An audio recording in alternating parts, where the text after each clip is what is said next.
after a certain time, the new Super Mario Bros. Series became stale. They all blend in and are uninspired when compared to their NES and SNES counterpart. What was once created to be a reinvention of 2D Mario turned into a generic eyesore for any new Nintendo console that came out. Now most people look at these games and issue a cease and desist to Nintendo for making games they don't want anymore. That's it.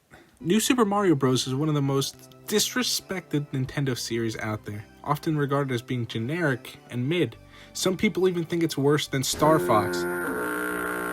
Well, I'm here today to say how these games are at their worst a good time for an afternoon, and at best, the greatest Nintendo multiplayer game of all time. So as I'm sure many of you know, the first new Super Mario Bros. Game was released in 2006 on the DS, and prior to this one, the newest original 2D Mario game was Mario Land 2 on the Game Boy. 14 years without a mainline Mario game in 2D. That's like if a game series that released last in 2011 got a new game now. Oh wait.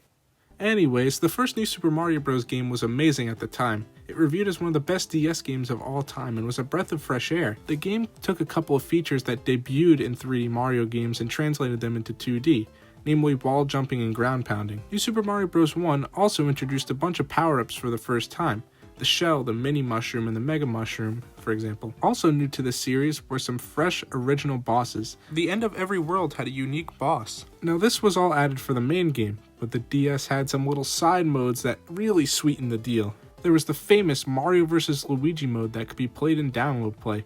It's actually a lot of fun, and it may not be the best download play title as that goes to Mario Party of course, but it's still a great time. But if you're talking about Mario DS games side content, the re-inclusion of those bangin' Mario 64 DS minigames is of course what you're looking for. So as you can see, the first new Super Mario Bros. Game had a ton of merit. It's infinitely replayable and one of the best DS games ever made.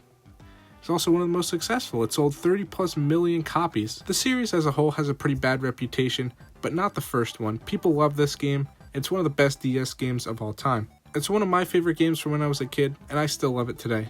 8 out of 10, and my number 70 game of all time. Most gamers agree that this was a fantastic entry, but things got a bit rockier with the next one. New Super Mario Bros. Wii was revealed at E3 in 2009, and released later that year. It sold incredibly well on launch, and was received very well by critics.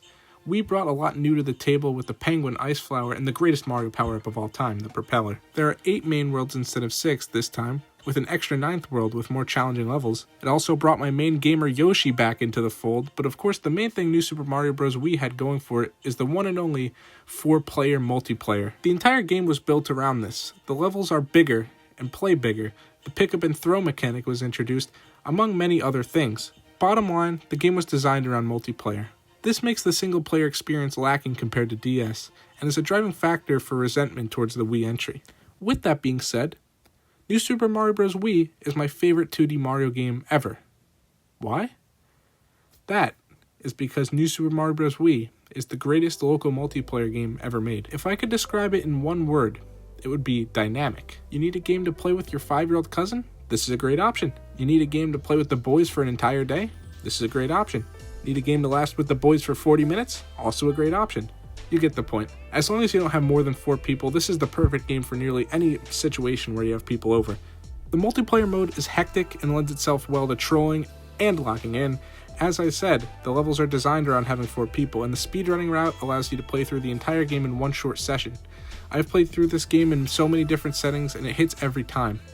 9 out of 10, and this is my number 29 favorite game of all time. Now this is where we take a turn for the worst. The series took a small hiatus, and I mean small, 3 years went by until it was time for the next entry on the next Nintendo console, New Super Mario Bros. 2 for the 3DS. Let's start off with the title.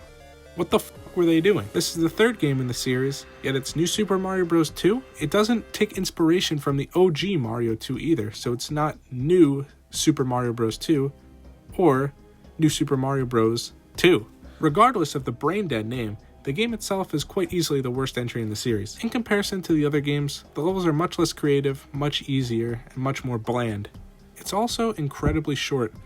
This game came out when I was 6. I remember I bought it around launch, or I got it around launch. I didn't buy it, but because I was 6. Regardless, I got it at launch. I beat it in one day as a 6-year-old. With that being said, New Super Mario Bros. 2, still a pretty good game. Even the worst Mario platformers will still be carried by the music, controls, and power-ups. Even in some cases, the familiarity of them can be a positive. And trust me, if you've played the other games, this one will be real familiar. The only thing it really brings that's new is the Tanuki power-up being brought back from Mario 3. It's a great power-up. Oh yeah, and there's a lot of coins. It's a very lame gimmick. So all in all, it's a good game. Pretty unnecessary release, but oh well. 6 out of 10 for me. Now 2 is where I would say the series started slipping. And the next decision would be the one that ruined the series' reputation, and is why people think it's mid. 91 days after the release of New Super Mario Bros. 2, the next mainline game in the series dropped, with New Super Mario Bros. U coming out on the Wii U on November 18th of 2012. This is ultimately what did the series in.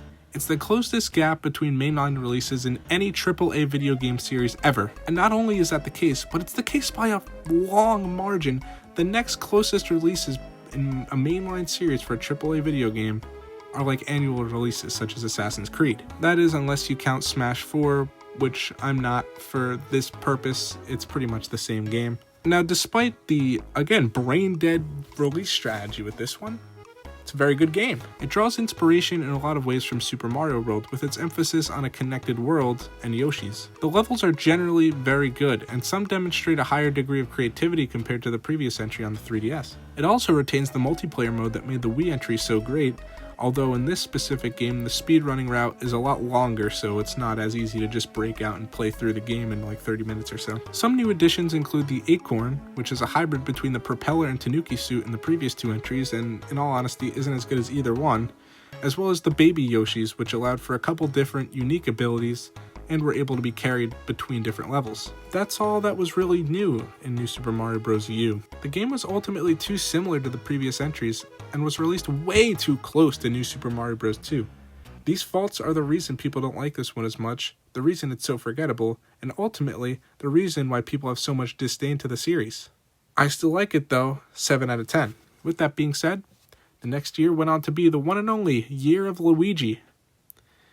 This is such a phenomenal image right here. Well, if you thought that 2 mainline entries in 91 days was absurd, how about another one 219 days later? What an awful idea. The last release in the New Super Mario Bros. Series was New Super Luigi U. This was an awful idea from the jump, and as a result, the game has been all but forgotten.